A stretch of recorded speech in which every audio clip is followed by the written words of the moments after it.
Good evening. The time is 7:31, and I will call the public hearing and regular business meeting of the Mayor and Council for the City of Snellville, Georgia, Monday, February 10th, 2025 to order. We do have a quorum. All members are present, and we'll start tonight with an invocation to be given by Bobby Howard, former council member. Thank you, Mayor and Council. Please join me in prayer, please. Heavenly Father, we gather today with gratitude for the opportunity to serve the city of Snellville. We seek your wisdom and guidance as we make decisions that impact our community. Grant us clarity, integrity, and compassion in our discussions, that we may always seek the good of those we represent. Today, we also come with heavy hearts as we mourn the loss of Officer Jeremy Labonte of the Roswell Police Department. We honor his dedication and sacrifice in serving his community.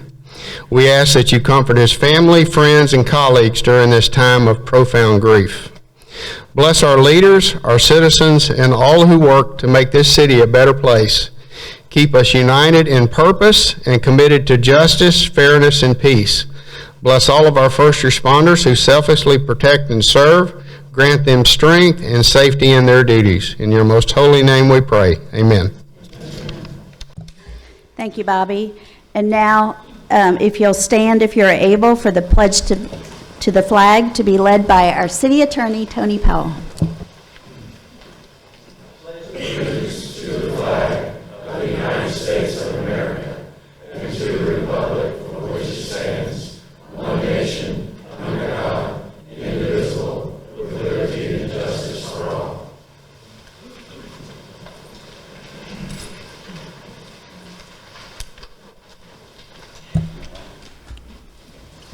And now, under ceremonial matters, we have recognition of some outgoing Snellville Tourism and Trade Board members. Kelly McAloon.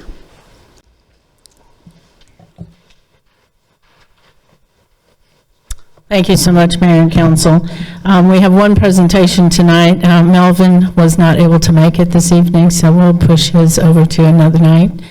But first of all, I want to thank Mayor and Council for really creating Snellville Tourism and Trade back in 2010. We've really brought, I think, the mission to Snellville and community, the sense of community here. So with that, we had 9 board members that we have to have in order for the organization to do what we do. And tonight we want to recognize Liz Jackson. So come on up, Liz.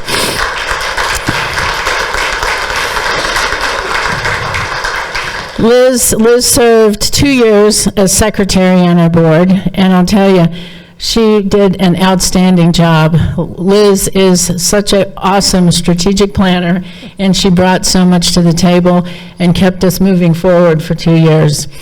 And one of the really great things that Liz did, we talked about interns, and she kept pushing the envelope.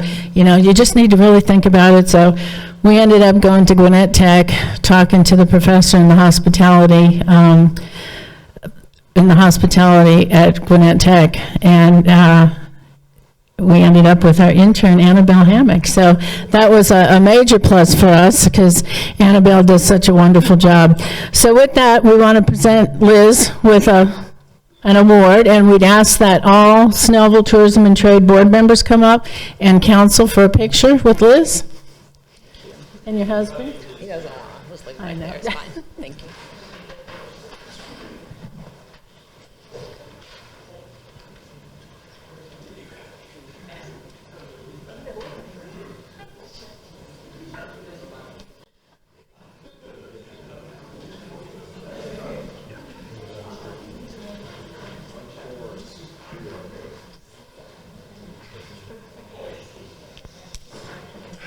All right, nice and tight to avoid the podium.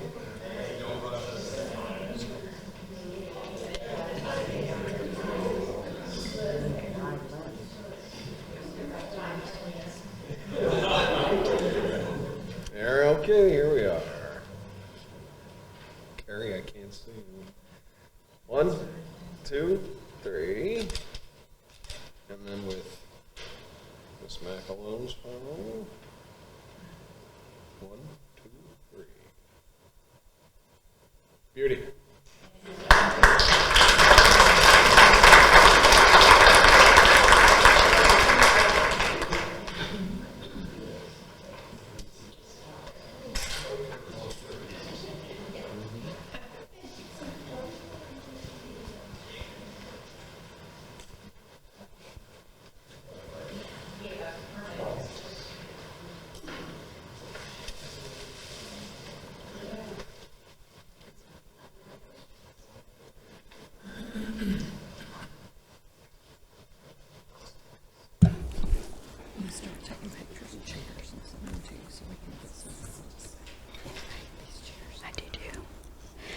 While Christy's still hobbling back in place, we'll go ahead and start reading our proclamation 2025-04.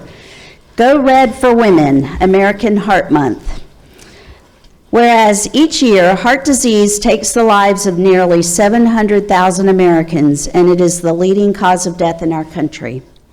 Whereas the American Heart Association's Go Red for Women movement was launched in 2004 with a goal of raising awareness and fighting a woman's greatest health threat, cardiovascular disease. Whereas as part of the American Heart Association's initiative to raise awareness of cardiovascular disease, the month of February is recognized as American Heart Month, and the first Friday in February has been recognized as National Wear Red Day, to encourage women to go red by wearing red, living a healthy lifestyle, and spreading awareness of heart disease to other women. And whereas to raise awareness of an often overlooked facet of heart health, February 20th is observed as Heart Valve Disease Awareness Day, to increase recognition of the specific risks and symptoms of heart valve disease, improve detection and treatment, and save lives.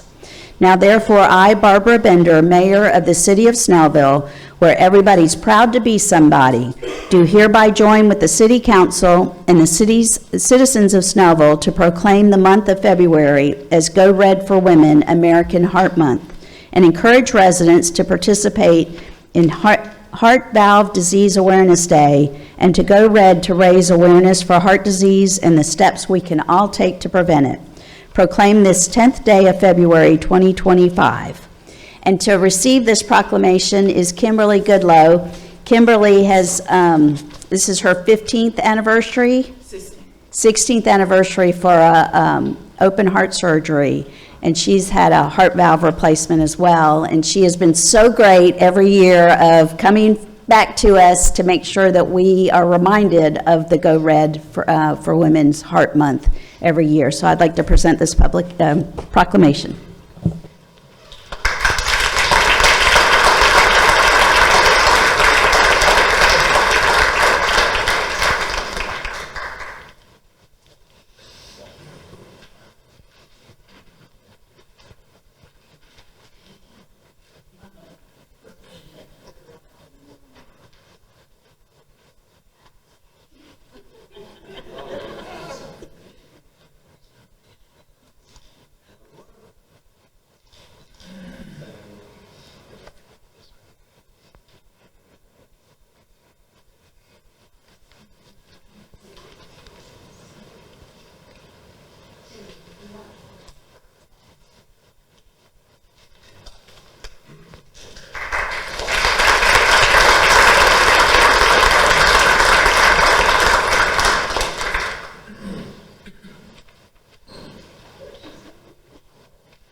We struggle with these chairs up here.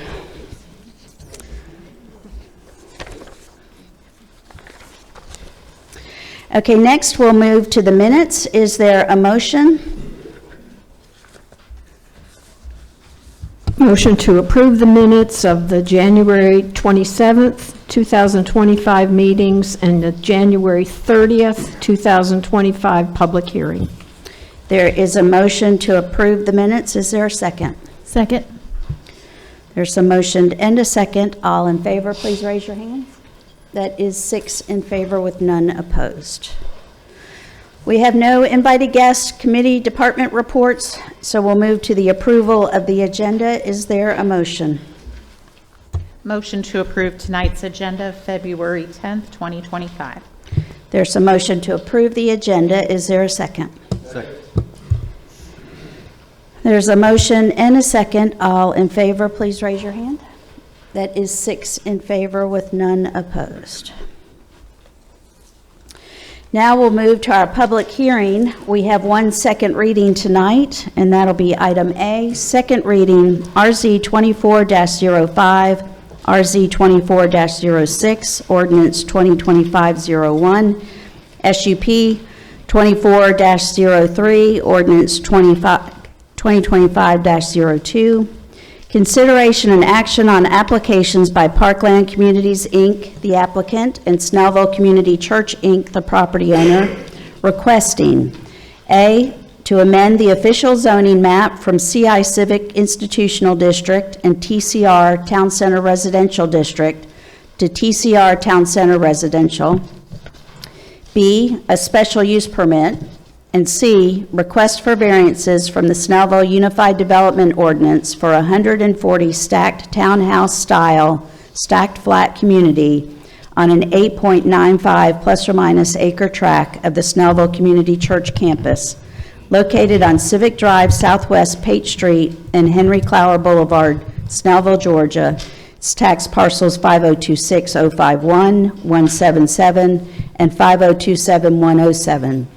Additionally, the applicant is also requesting to amend the official zoning map from CI Civic Institutional District to BG General Business District on a 1.1 acre plus or minus acre tract of the 7.7 acre total site for a 14,000 square foot commercial building for adult living, daycare, retail, and restaurant uses.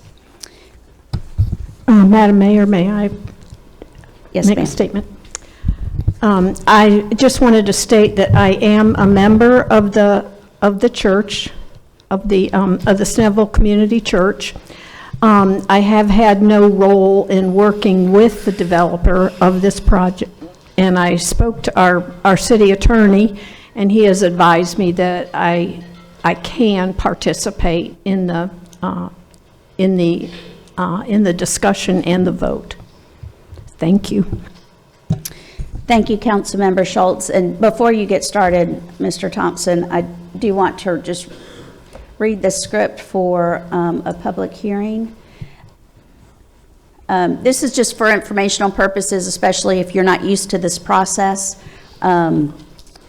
for public hearings, that in order to help everyone have an equal opportunity to be heard and minimize distractions, I ask the audience to please silence or turn off any electronic communication devices. I would like to remind everyone present that this is an official public meeting at which important business is conducted, and it is a legal process. The city attorney has advised the council that audience outbursts, including applause, have been used by the courts to overturn zoning. Therefore, I ask that you refrain from applause and all other extraneous remarks. Each side will be allowed a total of 15 minutes for support and 15 minutes in opposition. This is not per person, but in total, so you may wish to consider coordinating your arguments beforehand or consider having a spokesperson present your position. If council members ask questions of you, it will not be deducted from your time. Should you have the opportunity to come to the microphone to make a comment in support or in opposition to any of the requests before us, please state your name and address for the record, for the public record before beginning. You will only be given one opportunity to speak, and we ask you to try to keep that within about 2 minutes, just to allow other people to also speak. Please also direct all of your comments to myself and the council and not to the applicant or another speaker. The way the process will flow is the same as we did the last time. We did have a full public hearing on this application, but there's been a few revisions, so we will do the public hearing again. Jason Thompson is our planning director. He will present present this project. He won't go through the level of detail that he did the last time, since this was a postponed item. He'll just go through and introduce what the changes have been. Council members can ask Mr. Thompson questions, and then the applicant can come forward to also present any changes to this plan. After that is complete, then I will open the floor for public comment on this once again, and ask for people in support to come forward. That's where we'll have the 15-minute time period. And then I will also ask for anyone to come forward that may be in opposition to this plan. And then if the applicant still has time left available of his time, he may speak in rebuttal. With that, Mr. Thompson.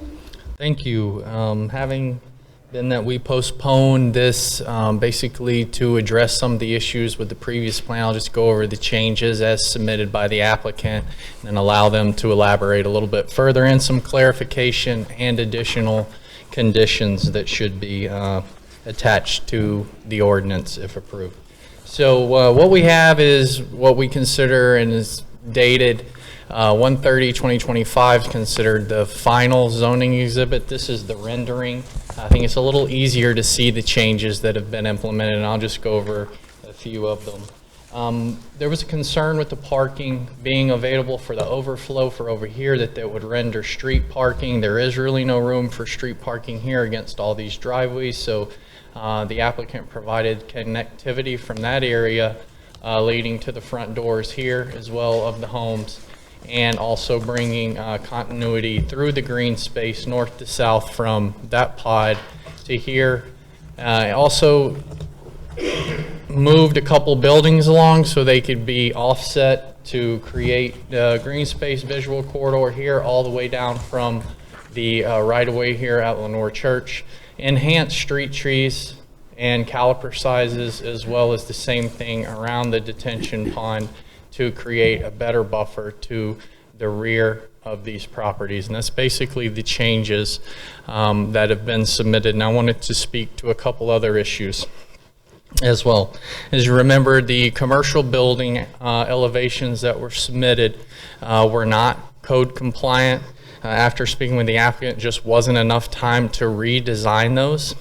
So we would ask that the final plans would obviously have to meet code and be approved by mayor and council. And we'd like to also add that as a condition, and I'll get to those real quick. But just to follow up, basically asking for approval for the rezonings, approval for the SUPs. There was two separate zoning acts, one zoning act, but two changes for the commercial and then the residential. Some variances that were requested due to the orientation on the street on Pate and driveway distances. We recommend approval. They removed the need for the variances from the sidewalks, so there's nothing there. And approval of a couple of variances regarding how commercial space requirements. Those are all left over and remain unchanged from the previous presentation of this. But I'd like to just go through a couple conditions and clarify as well. So I'll read them all in the record. Number one, the property shall be developed in general accordance with basically the conceptual rezoning site plan entitled Final Zoning Exhibit, dated 1/30/2025, stamped received 1/31/2025. It goes on to tie the Bethany Park building elevation, stamp received at the shops of Bethany Park, with modifications permitted to meet conditions of zoning, state, county, or city regulations. That's where the city code would require that even if the elevations they submitted are non-compliant, that they must remain compliant with the city regulations. Substantial variation from conceptual rezoning site plan as determined by the Director of Planning and Development will require mayor and council approval after submitting a change in condition application and receiving recommendations by the planning department and the planning commission. That's our usual process, but wanted to make sure the expectation was laid out in the conditions. It's also that all variances and conditions of rezoning from a prior rezoning, 4/22/2019, by the mayor and city council for rezoning case 19-01 and special use permit approval 19-01 are hereby repealed. Any uses involving adult entertainment are prohibited. Signs higher than 15 feet or larger than 225 square feet are prohibited. And in addition, condition 5, final building elevations for the commercial building must and shall be approved by mayor and council. And number 6, all dumpster enclosure design must comply with the current UDO standards at the time of permit issuance. I'd be happy to answer any questions you may have about the changes or the process and conditions at this time. Are there any questions of Mr. Thompson of the council? Mr. Thompson, we received 2 different designs. Could you show the second one that I believe is marked as option A-alley?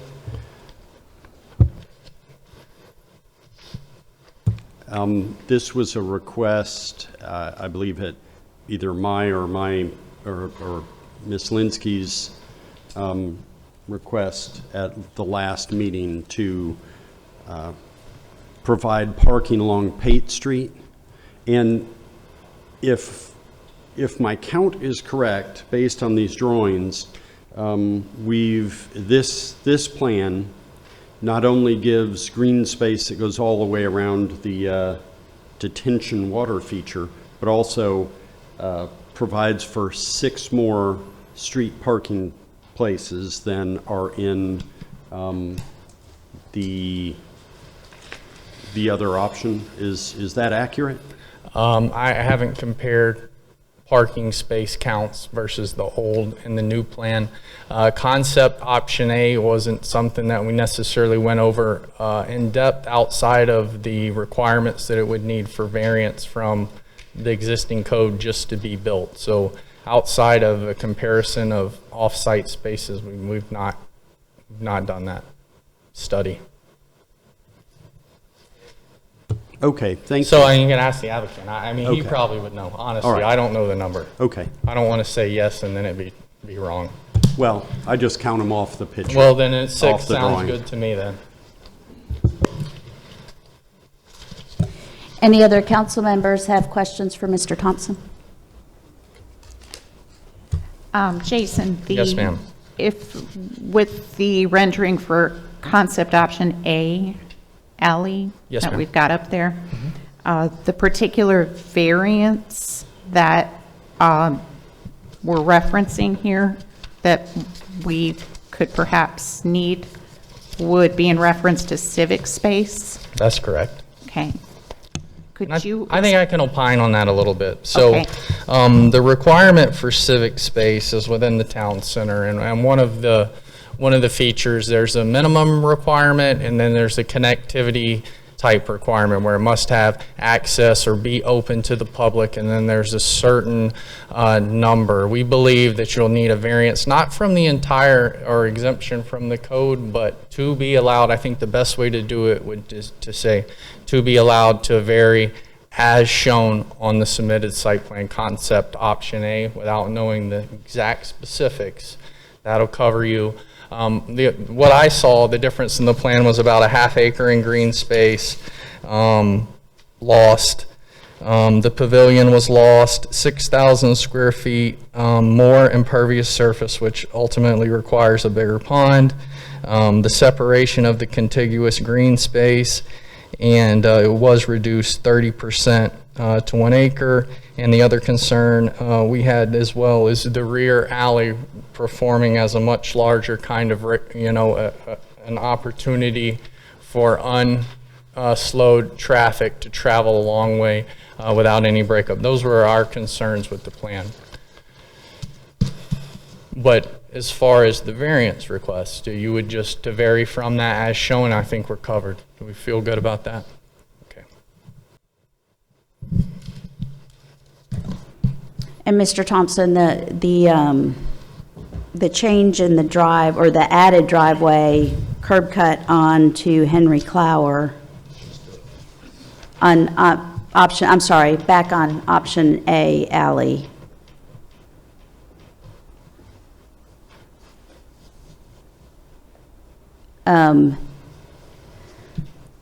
So at that long alley, as it comes out to Henry Clower, with that triangle there, is that determined that would be a right in, right out? Yeah, it looks like there's no median break There's there, so I assume they would connect, and line up with the other church development, and then that'd be right in, right out. But it would be two-way traffic on the alley, it looks So- like.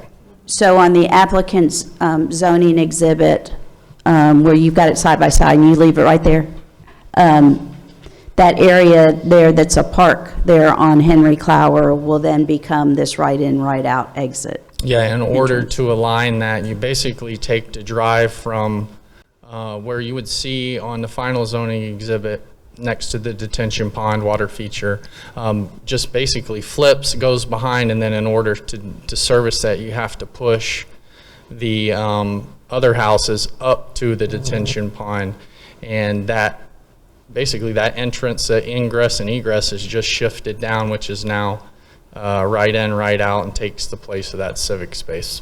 Okay, thank you. All right, thank you, Mr. Thompson. Thank you. And now, if the applicant would like to come forward.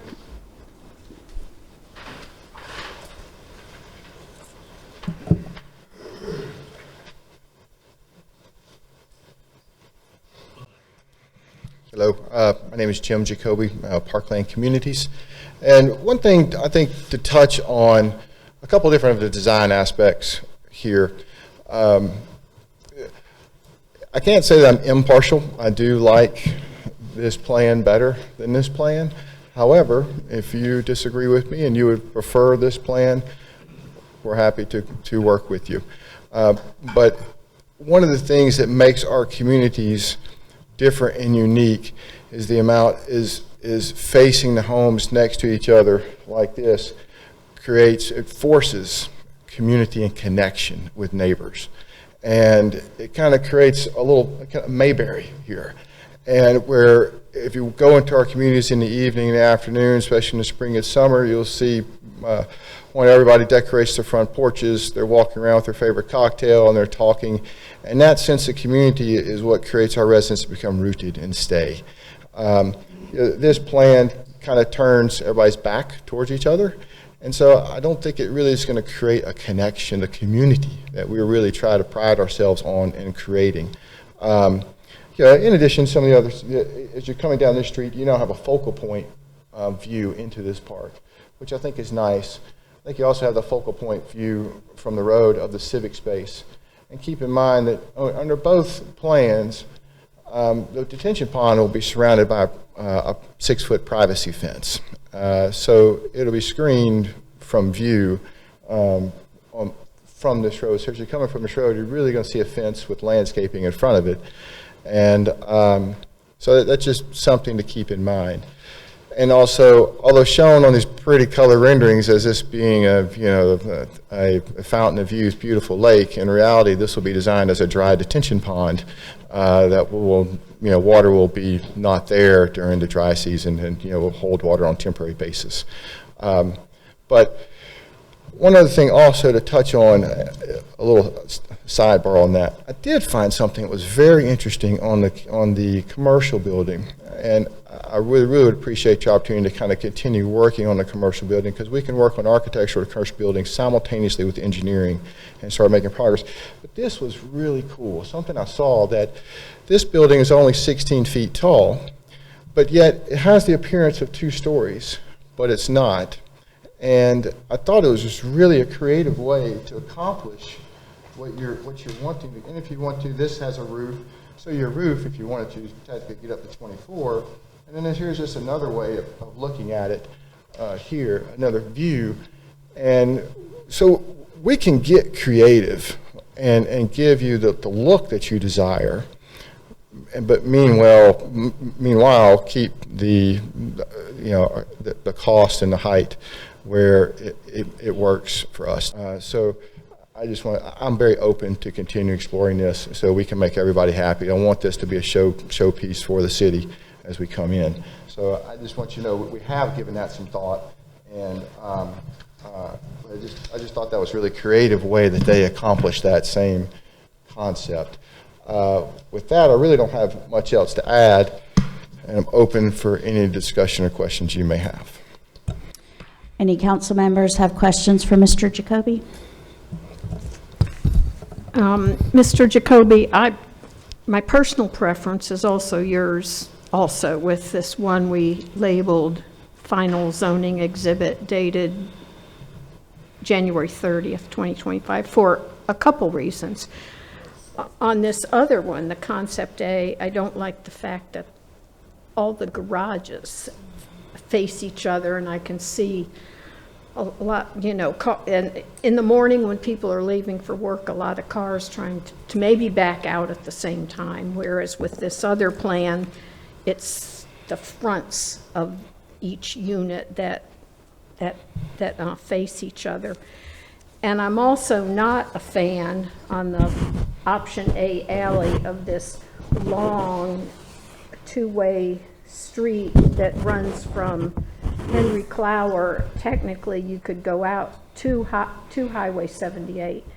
And I can foresee a lot of people that maybe don't live in the community using that as a cut-through to Highway 78. Right. And also, it's just a long street. I could see, as Mr. Thompson called it when we were talking about it, the Bethany Park Autobahn, and that's not what you want in your community.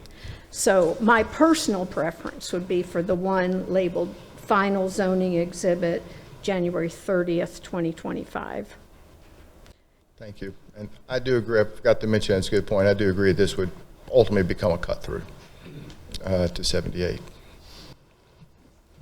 And on that alleyway too, that would be an alley, is that correct? So 20 foot wide instead of 27 feet for a street? Yes, ma'am, that's correct. And no curb and gutter on that because it's an alley?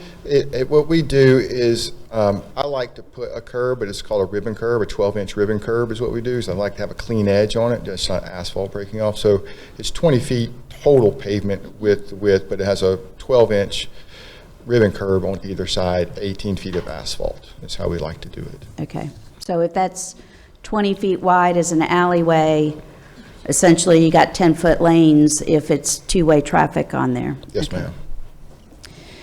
Any other council members have questions? I have a quick question. The dumpsters up at the commercial building, those will be accessible to the homeowners at that end, correct? Or is that just going to be for the commercial building? Correct. What we've anticipated is that these dumpsters here, these two dumpsters would be for the residential, and then these dumpsters here would be for the commercial. That's the intent. Thank you. I'd like to speak just for a minute about option A with the alleyway. One of the main reasons that we requested this rendering was largely because in the construction of a town center concept, we want to have the most attractive part of the townhomes facing out towards Pate Street. And it's our hope that the Pate Street area just south here redevelops and connects this community with more of a mixed-use commercial aspect of this entire development. We're not seeing it now, but the idea that basically the back side, the butt of the townhomes are going to be faced towards the street, to me does not really lend itself to an area across the street that would redevelop along the way and provide that connective, cohesive town center streetscape. And I do understand the new urbanism aspect of the green space, but the other part of what we really want from this townhome development is to draw these people across 78 into our green space on the town green, into our green space, into the Grove area as well. Although, you know, there is green space represented here, the connectivity part from Clower up to 78, and the church actually already has that connectivity in existence now. And I won't tell you how I know that. I just live over in the area, let's just say that. But I can get from Clower over to 78 if I need to that way. Police are here. Wesley, also, this new road here would also provide a connective point in addition to the long stretch, which is actually reduced space with the alleyway, which makes it much more difficult to speed through there. So my concerns about moving through there are not maybe as serious looking at that. But I personally have the preference for concept option A because of the larger hope to develop the surrounding area. And, you know, I understand your point of view, though. Thank you. The main difference, I just wanted to point this out, in the two plans are really impacting the back three buildings. So for the most part, the front portion, when I say front, I'm talking about closest to the commercial and closest to 78. Those pretty much are the same with the exception of one, but those back three buildings are really the major changes in the sense of facing each other. Any other council members with questions for Mr. Jacoby? Absolutely. I really appreciate the hard work that you've put in on getting all this together in such a short period of time. For us, it's real easy to say, show us this, show us that, but I understand it has to go through a number of different hands. In looking at this, the option A, alley, I know there are concerns that that would become a cut through, but in reality, since there is no access across Clower Boulevard, the only traffic that would be coming through there would be people that would be coming eastbound on Clower, and they don't typically want to go back up to 78 because they can't get across at those points so there, I doubt there would be a huge impetus for folks to do that. Also, one of the things that we look at in planning in a town center is what's called a street diet, which makes the streets narrower, often by making wider sidewalks and planting trees, and that slows down traffic through a town center. And putting roundabouts like we did out by the PD, I don't think we can squeeze any more in here. You've done a remarkable job of utilizing the space. Am I correct that in option A, we actually picked up 5 or 6 extra parking spots? Counting through, it looks as though we lost one on the small road that runs from Pate up to the commercial building, but we picked up 6 when you compare taking the parking away from the detention pond to adding the parking there along Pate Street, which the biggest concern I've had, other than the visuals, is having a 3-bedroom unit and a 2-bedroom unit with basically both of them having a 1-car garage with the potential to park 1 car outside, and having those, even if it's just 6 extra spaces, I think that makes a huge difference. Also, it looks as though we've picked up some green space, although it's not contiguous and connected, down on the corner where the dumpster is, so that area is grown, and also option A, I understand why it does not have plantings shown because time limitations, but by the time the plantings are there at the end of the row of buildings by the detention pond, and plantings are there down by the dumpster, because I'm sure we're going to want to have that fairly well screened, that it'll soften the view quite a bit. Am I wrong on any of that? So I would say, I know it's a lot, sorry.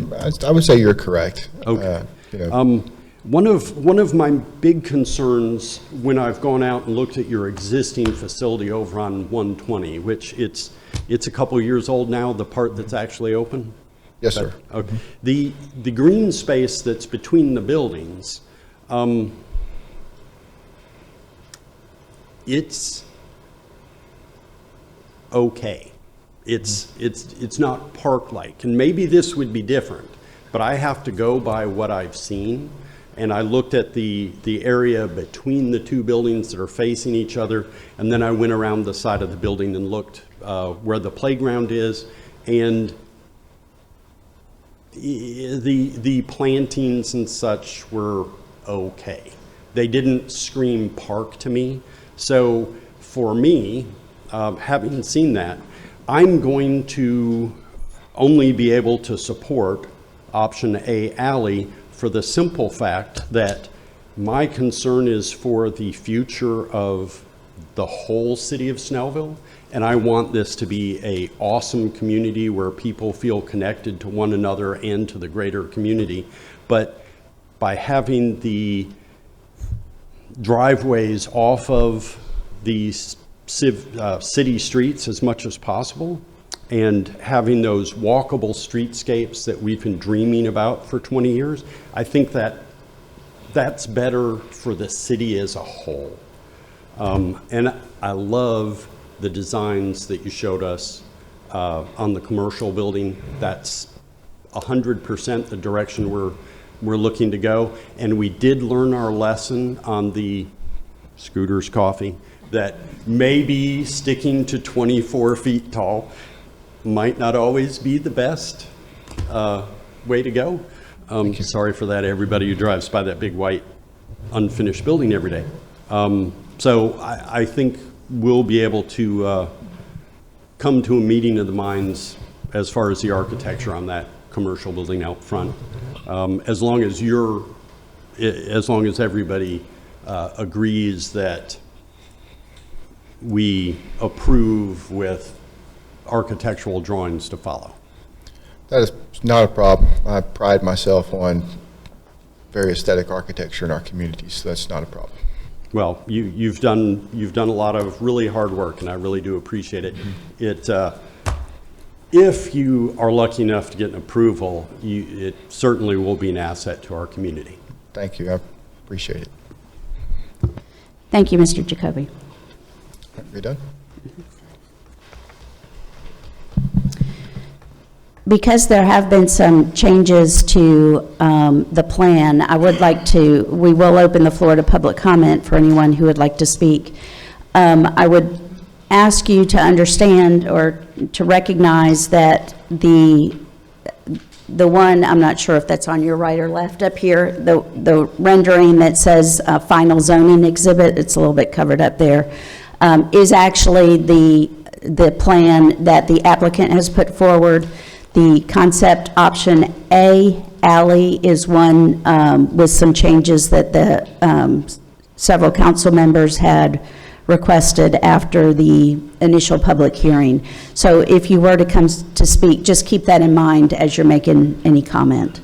So I will open the floor to anyone who would like to speak in support of this project. And remember, there's a 15-minute time limit all total. If you'd please keep your comments, try to keep those to 2 to 3 minutes.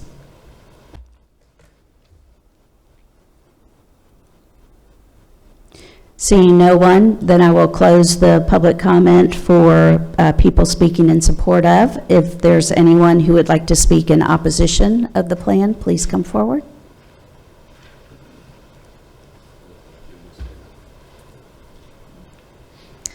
Seeing none, then I will close the public hearing. And we are at a point where council will make a motion.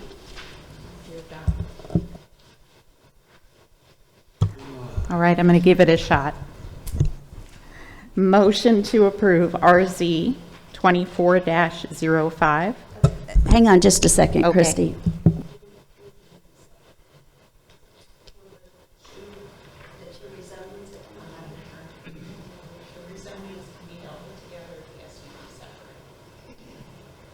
Okay. Related in the same ordinance reference.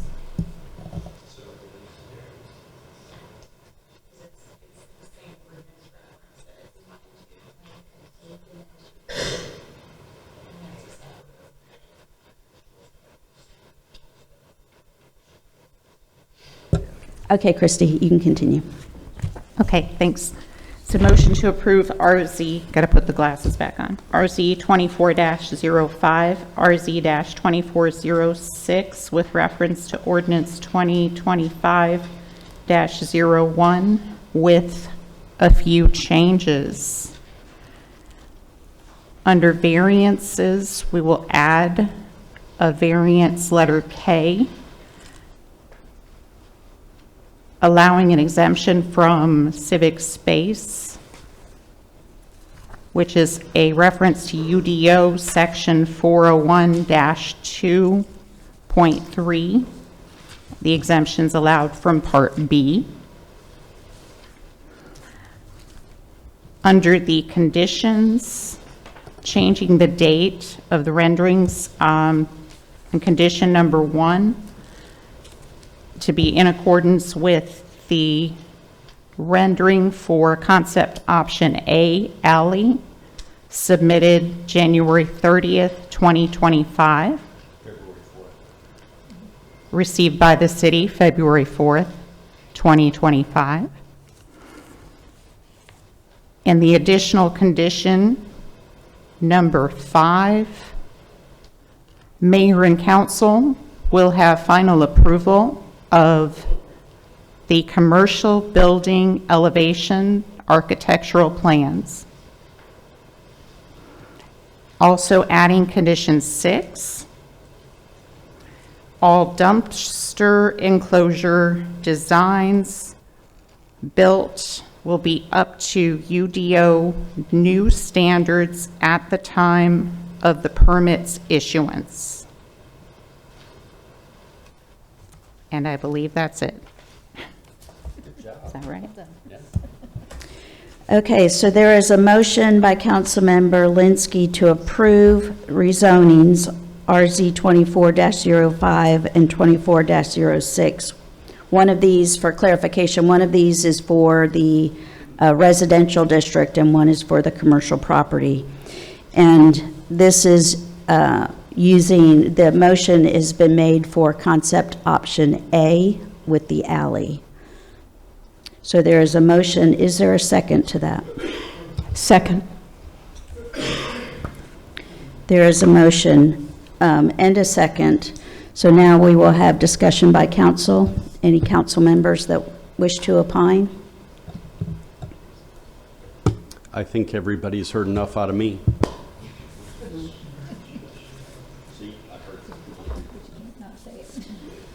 But that was before the meeting started. Well, I mean, these are hard. These are hard decisions to make because we're dealing with things where everything is not done. We expect more redevelopment to come in the future, around this area, but you don't know what that looks like or what it's going to look like and how it's going to all mesh together and meld together. I've got some problems with the option A, alley. Mr. Jacoby had mentioned a few of those in that the way these townhomes are laid out, there is actually like fronts on both sides. People opt for the front door to be out away from the driveway, and then there's other people that are actually looking out over the driveway with a balcony.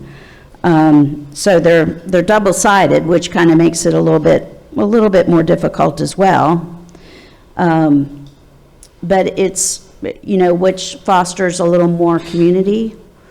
I understand the concept of wanting to have the streetscape out to where the majority of the public is seeing the fronts and not the driveways and the garages,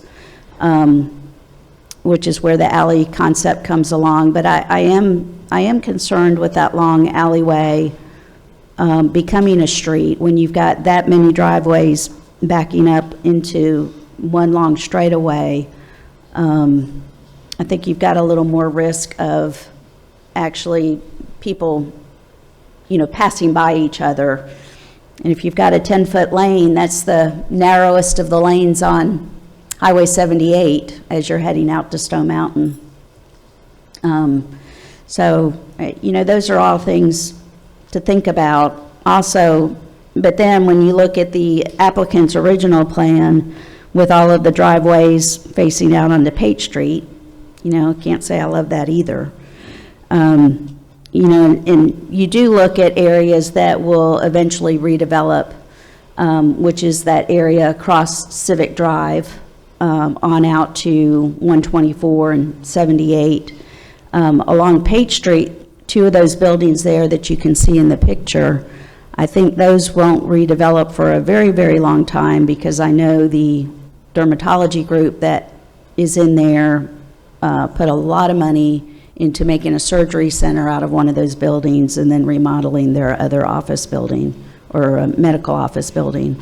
So those buildings will not be redeveloping for a long time. However, the other area south of that and around there could potentially redevelop. So, it's hard decisions. I'm not sure what I would encourage the council to consider here on this, but I will yield my time to anyone else who would like to voice some thoughts. Madam Mayor, you brought up a good point about the two buildings that are shown in this drawing or in this rendering being there. Probably won't redevelop for a while, but the wooded area, which is shown on the cul-de-sac, which actually runs all the way over to Lenore Church Road, is owned by an individual that owns all the property from that street all the way over down to Henry Clower and all the way over to Lenore Church. Keep wanting to call it Oak, it's not. And I think with the A alley option, there's a higher chance that that area will develop into a good quality development that everyone in this room would be proud of. If we have the driveways and the potential parking issues that come along with that, coming up onto that cul-de-sac all the way down actually into the cul-de-sac, I think it would be a little less attractive for that adjacent property to redevelop. And I think we'll get a higher quality redevelopment there with the fronts of those buildings looking out. And the whole time, that really has been what I've been looking towards, is how will this affect the city overall going forward, if that allays your fear at all. I have the benefit of being able to pull up the property plat on my tablet and can see.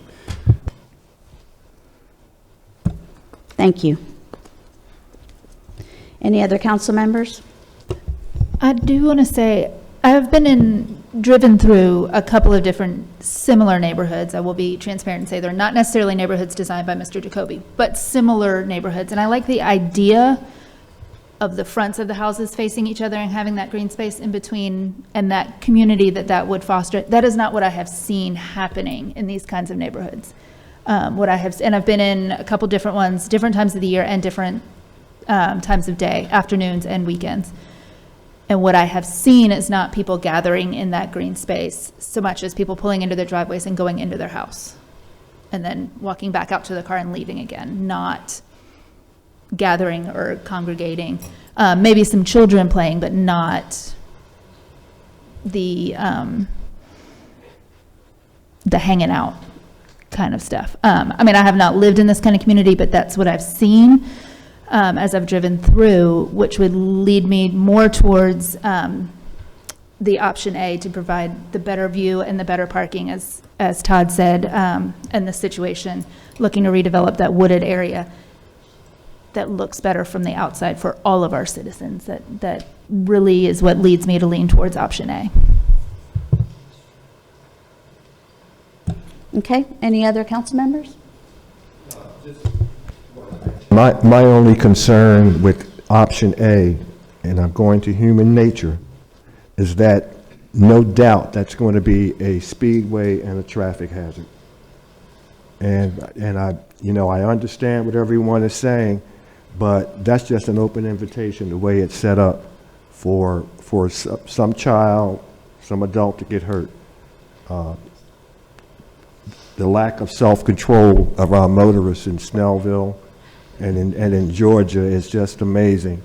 And you're not going to have any police officers back there monitoring traffic. And human nature, you folks know that you put a 25-mile-an-hour speed limit, you have people whose normal mindset is they're going to drive 10, 15 miles an hour more. And you're going to get some young kid in a Mustang flying down that street, and you're going to have a problem. That's my only concern. Okay, then I will call the question, or call for the vote. We have, again, to restate, we have a motion to approve RZ 24-05, RZ 24-06, which are the two rezonings referencing ordinance 2025-01, using the option A alley and adding, is that a variance? Item K, to exempt the project from the green space requirement. I'm summarizing there. And then two conditions, condition number 5 and number 6 were added. Is the applicant okay with those stated conditions and variance? The applicant is in agreement with those. Then I will ask for the vote. All in favor, please raise your hand. That is 6 in favor. Any opposed? None are opposed, so we are approved.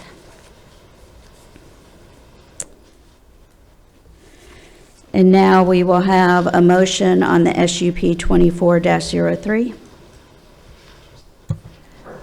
Motion to approve SUP 24-03 with reference to ordinance 2025-02.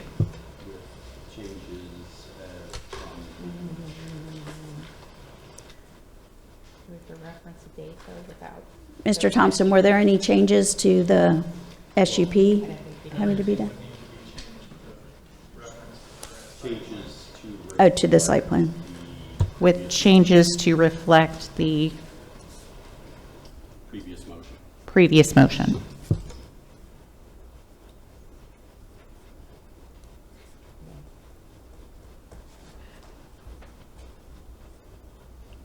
Okay, there is a motion. Is there a second? Second.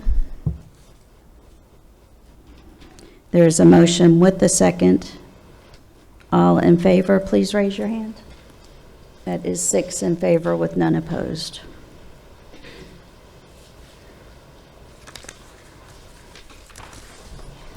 Okay, we're through that one.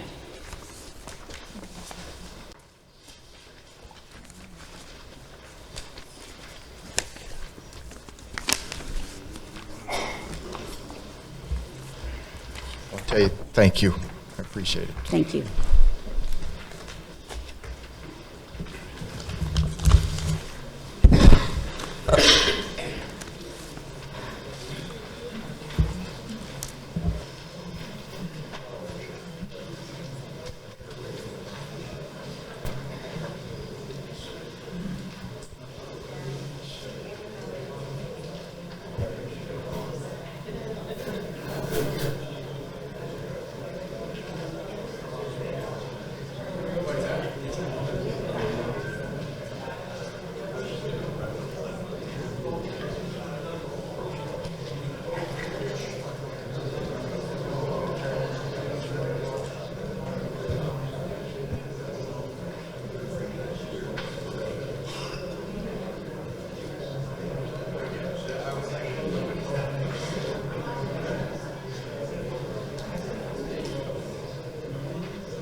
Okay, thank you. I appreciate your patience. I was just giving them time to exit the room before we move on. The next items will not take as long. They're all first readings, and we usually zip through those fairly quickly. If you're not familiar, first readings, we really just read out the title, and then we waive those until our next meeting for the public hearing and the vote. We have item B, first reading, HRO 2025-01, Home Rule Charter Amendment to the Charter of Snellville, Georgia by amending 6.31, contracting procedures established by the existing charter. What we're planning on doing here is currently in our charter, we have to do sealed bids at a certain amount. Do you remember what that number is? $10,000 or more. $10,000 or more, the city is required by our charter to do sealed bids. Sealed bids are very expensive, take a lot of time, and anymore, we could buy a copier that's going to be more than $10,000. So our plan is to change the charter to not specify a dollar amount and put that dollar amount in the city policies that can be changed as the council wishes. The state also does put some certain parameters around when sealed bids are required, and of course we would stay within those requirements. Is there a motion? Madam Mayor, make a motion that we waive the first read on Home Rule Ordinance 2025-01. There's a motion to waive the first reading. Is there a second? Second. There's a motion and a second. All in favor, please raise your hand. That is 6 in favor with none opposed. Have item C is a first reading SUP 25-01, Ordinance 2025-05, consideration and action on application by Michael Briscoe with Briscoe's Pharmacy PC, doing business as Snell's Pharmacy, requesting a special use permit for a 140 square foot mural painted on the southern building elevation and variance from section 207-6.2 definitions of Article 7, Chapter 200 of the Snellville Unified Development Ordinance for the property zoned BG General Business District at 2095 Oak Road, Snellville, Georgia, tax parcel 5026225. Is there a motion? Madam Mayor, make a motion that we waive the first reading on SUP 25-01, referencing Ordinance 2025-05, and place it on our next regularly scheduled meeting agenda. There is a motion. Is there a second? Second. Ooh, that was a tie. We'll go Gretchen on this one. There's a motion and a second. All in favor, please raise your hand. That is 6 in favor with none opposed. We have item D, first reading, RZ 25-01, Ordinance 2025-03, consideration and action on application by Split Silk Properties LLC, representing Cinecoin Investment LLC, property owner, requesting A, to amend the official zoning map from RS 30, Single Family Residential District, to RTH, which is Townhouse Residential District, and B, request for variances from the Snellville Unified Development Ordinance for a 67-unit, single-family attached townhome development on a 17.44-acre site with a density of 3.84 units per acre, located near the intersection of U.S. Highway 78 and Rosebud Road, 3000 block Rosebud Road, Snellville, Georgia, tax parcel R5100023. Is there a motion? Motion to waive the first reading on RZ 25-01 and to place this on the February 24th agenda for a second reading and public hearing. There is a motion to waive. Is there a second? Second.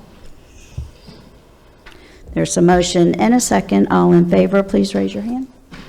That is 6 in favor with none opposed. Have item E, first reading, UDO 25-01, consideration and action on amendment number 8 to the text of Chapter 200, Zoning and Land Use of the Snellville Unified Development Ordinance. Is there a motion? Motion to waive the first reading of UDO 25-01 and place it on the agenda for our February 24th, 2025 meeting for a second reading and public hearing. There is a motion. Is there a second? There's a motion and a second. All in favor, please raise your hand. That is 6 in favor with none opposed. And Jason, I should have asked this first, but that first reading, what was that about? I would have explained that to you, but for the life of me, I can't remember. The 2501, the amendment number 8 to the text of chapter 200. For the UDO change. Oh, those are the multiple. We're doing multiple little cleanups in our Unified Development Ordinance is what's going on there. Sorry, Jason. I didn't mean to put you on the spot. But just to let everybody know kind of what we're looking at. We're adding, not adding, we're clarifying on townhomes with the front entry garages being prohibited. We're amending some things on special event facilities, and that's really related to parties and alcohol, serving alcohol at some of the special event facilities. We're adding some changes to the medical cannabis dispensary category there, and then CDB stores. Dumpster enclosures, we're making some changes in there. So it's a couple of things that have just come up that we're just making some adjustments to. So that's what that one's about, if you're interested. We have item F, first reading ordinance 2025-04, consideration and action on an ordinance to amend the alcoholic beverage ordinance, chapter 6, to provide for and amend procedures for obtaining special event licenses and special event spaces to obtain alcohol licenses, to provide severability, to repeal conflicting ordinances, to provide an effective date, and for other purposes. And this one would then put in the ordinances for the special use or special event facilities to be able to serve alcohol with certain procedures being followed. Is there a motion? Motion to waive the first read on ordinance 2025-04 and to place it on the February 24th agenda for a second read and public hearing. There is a motion to waive. Is there a second? Second. So motion and a second. All in favor, please raise your hand. That is 6 in favor with none opposed. And that ends our public hearing agenda. We have nothing under consent or old business, so one item under new business. We have item A, consideration and action on surplus of city police vehicles.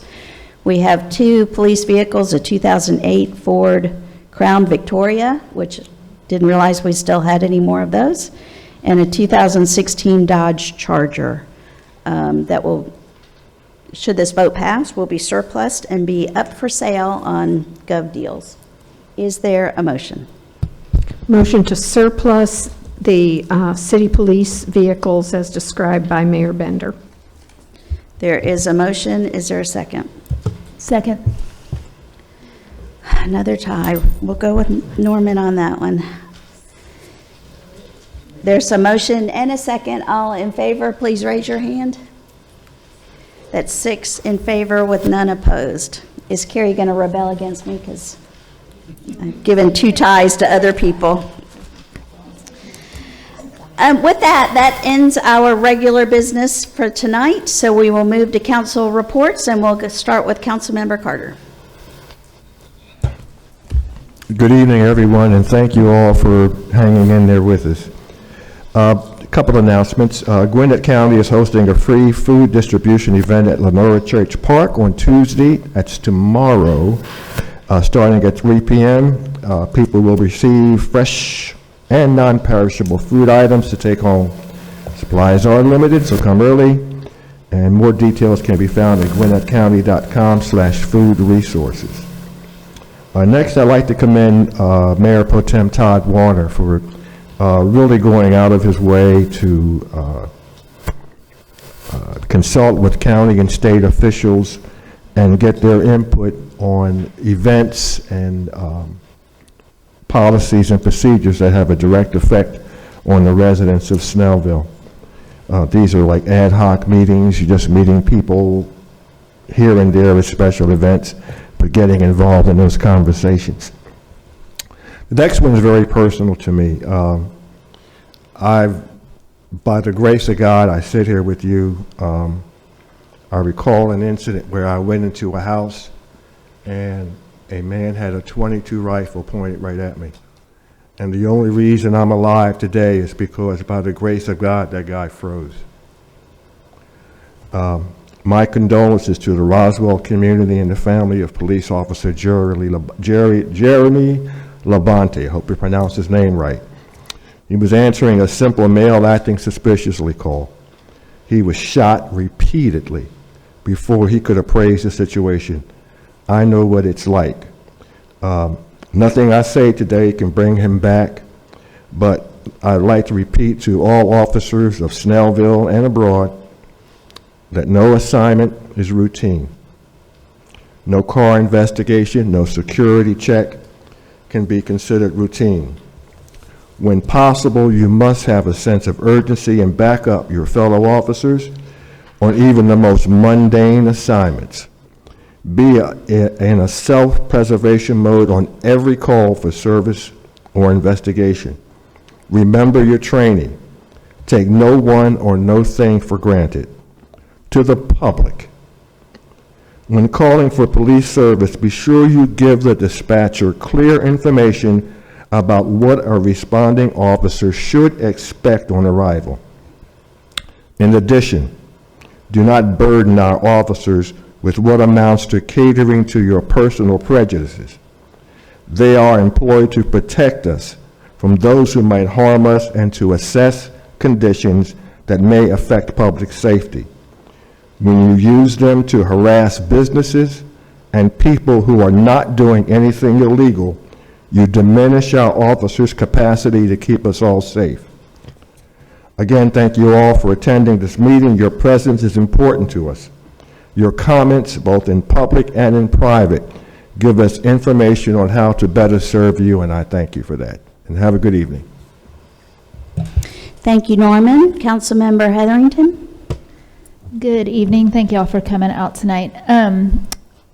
Council and several members of staff, department heads and whatnot met this weekend for our annual retreat, planning and goal setting for this next year. And I know that we commend our police officers often, and that is not in any way unwarranted. We are so grateful for what they do for us. But I think that our city staff does not always get the recognition that they deserve for the work that they do to make our job so much easier. Our city staff is led very well by our city managers down there at the end. I'm very grateful for the work that they have done, for how prepared they came to our meeting, that made that what could have been difficult conversations very easy to have, very easy to discuss, and easy conclusions and goals and dreams to come up with for the best way to serve our citizens and to make our community so much better. So I want to make sure we thank our city staff for what they do for us day in and day out. Thank you. Thank you, Carrie. Councilmember Linsky. And I also want to mention that we finished 90 minutes early for our retreat scheduled time, so commend them certainly for that, because we got to get home a little bit earlier than we had planned. So thank you. And actually, while we were holding our city council retreat on Saturday, the Snellville Youth Commission was here in the community room working hard to plan for our second annual Unity Day. Please place this on your calendar. It's an important event that is run completely by our high school students in the surrounding area that are members of our Snellville Youth Commission. June 19th, 4 p.m. to 8 p.m. on the Grove. Yeah, I believe that's a Thursday as it falls into the week. So it will be, again, a Juneteenth celebration, and the students have termed that Unity Day. So please make some plans to attend. It is so important to encourage our young people in their efforts to show how critical their involvement in civic engagement absolutely is. They are stakeholders in our community. And thank you for being here tonight. Thank you, Christy. Councilmember Schultz. Yes, thank you all for putting up with us in this long meeting tonight. I wanted to follow up for just a minute, and this is also a personal thing to me, our proclamation that we did for Go Red for Women for American Heart Month. And Kimberly Goodlow, who was here, mentioned that it was heart valve disease month, and she mentioned she had had open heart surgery. About 15 months ago, I had to have a heart valve replacement. I was very fortunate. I didn't have to have open heart surgery like she did, and I think the main difference was she had her issue 15 years earlier than I did. I was very fortunate that you've probably seen it advertised on television, the TAVR procedure, where they are able to do a heart valve replacement without the invasive into your chest surgery. But I was so shocked when I was told that I had heart valve disease. I had no clue that anything was wrong, other than I had had a heart murmur for years and years and years. And my primary care doctor sent me to have an ultrasound, and they came back and they said, you have severe valve disease and you need to see a heart surgeon within 2 weeks. And I was just absolutely shocked. And my reason for saying it is that don't ignore any kind of symptoms that you have, because it may not mean open heart surgery. It could mean a much more simpler procedure that, like I had, where they go into your heart through your groin artery, and it's not bad, really. So I encourage you, if you have any kind of symptoms or you're just not sure, just get it checked out. And thanks for coming tonight, and have a happy Valentine's Day with the people that you love the most. Thank you. Thank you, Gretchen. Mayor Pro Tem Warner. I also want to thank our city staff and our moderator, Michael McPherson, who ran our retreat this weekend. It can be awfully hard at times to get 6 people, and then how many staff were there? Another 8? All hitting on the same page and working together in a very productive way. And it showed how well they led us by the fact that we were able to get our work done that early, because we really had a full agenda, and we moved through it really fast, except for when I was crying and carrying on. I want to thank everybody who hit him with the cane, who showed up tonight. I know there's a lot of interest in the comings and goings that are happening right now, as far as the rezonings, as far as the tax issues. As Councilman Carter pointed out, I've had the opportunity to be at a number of events where I've had, again, the opportunity to bend the ear of our elected officials, from congressmen to lowly state house reps. They're not lowly. They have more power probably than the congressmen do. They don't always understand the repercussions of their good intentions, the great things they're doing for us. They don't seem to understand how all those repercussions come down and affect you and I, and sometimes the city, sometimes the county, sometimes our police department. Some of that's great, some of that not so much. So it's incumbent on all of us, not just us elected officials, to reach out, talk to those people who are in power, whether they are your representative or whether they're in another district. They, just like we do, we crave getting feedback from the public because everybody thinks they're doing the right thing for the right reason and it works out fabulous.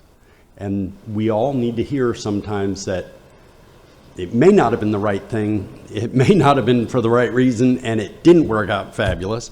And right now, the state legislature is looking at 581, the bill that we were having the public hearing about, opting in or out. And it appears the whole thing is up for grabs and going to be redone because a majority of the counties in the state of Georgia are opting out. And almost every school board literally has to opt out because by law they have a ceiling on the millage rate that they can charge or levy. It's not charge. And it puts them in a situation where they're providing service to the whole county, and some people are getting a severe discount over other people, just based solely on how long the property has been owned. One of the things that I've been working with our legislature to do is get a statewide database of homestead exemptions. So if Bobby lives in Snellville and he's got a homestead exemption, when he leaves and moves to his lake house on Lake Oconee, his homestead exemption goes with him instead of him duplicating it, which that will have a great effect on every entity that levies a tax on you. I hate taxes, don't like paying them, wish we didn't have to have them, but there is no equitable way for us to pay for services other than every time a police officer shows up to your house, say that's going to be $25 for coming by to check to make sure you're alarmed. That doesn't work either. So the best system we currently have is probably the one we have, but your input is valued. And I've been told to turn off my mic. Have a good night. And after all of that, I'm going to say thank you all for coming out, and I will close my mayor's report. I will open the floor to public comment if anyone would like to speak. Provide your name and address for the record on one topic. 5 minutes or less. You 1 won't have minute to for worry you, about Mr. that. Schultz. Kurt Schultz, 2027 Tanglewood Drive. Just a thought for future council meetings. You know, it was quite obvious tonight that the council was totally split 3-3 on the designs presented on the church property. It seems that the council is up there to decide on zoning issues. The design should be decided ahead of time by the developer and the property owner and present one plan for the council to make their decision on, you know, variances and whatever is required to either accept it or deny it. I don't think it was fair to the council tonight to have to make that decision. There's no architects or, you know,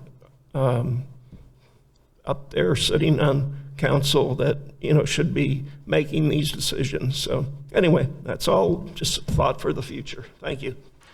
Thank you, sir. Anyone else?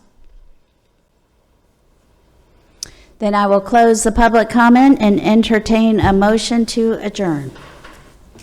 Motion to adjourn. There's a motion and a second. All in favor?